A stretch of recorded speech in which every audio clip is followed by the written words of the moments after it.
Hello guys, તો finally machine ચાલુ થઈ ગયું. 2 કલાકના સેટિંગ બાદ ધીમે ધીમે બનવાનું ચાલુ થઈ જશે.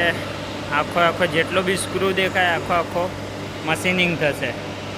આ બાજુ ઓડી ને અહીંયા સ્ટેપ બેપ ને આખો ઓડી ને બધું.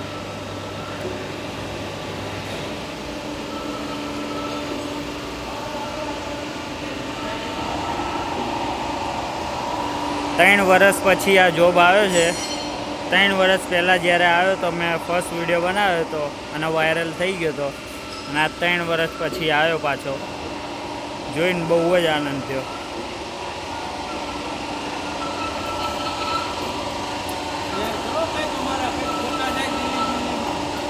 અરે કાકા, તમે વાયરલ થઈ જાશો હવે.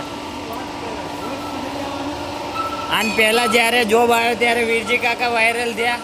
3 વર્ષ પછી પાછો આવ્યો છે તો હવે તમે વાયરલ થશો. એ કાકા હતા ને તમે કાકા હો.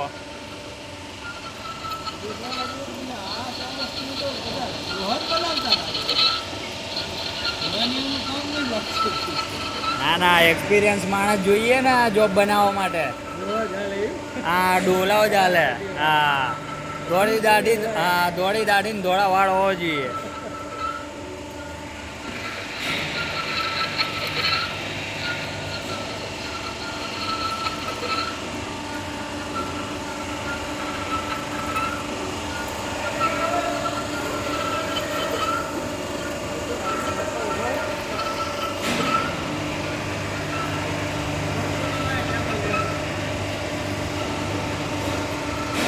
આવી રીતનું સેટિંગ હોય. પહેલાં અહીંયા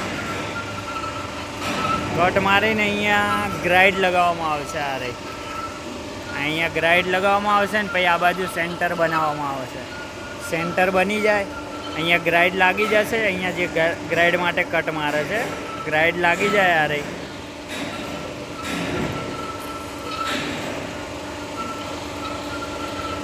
પછી સેન્ટર બનાવવામાં આવશે.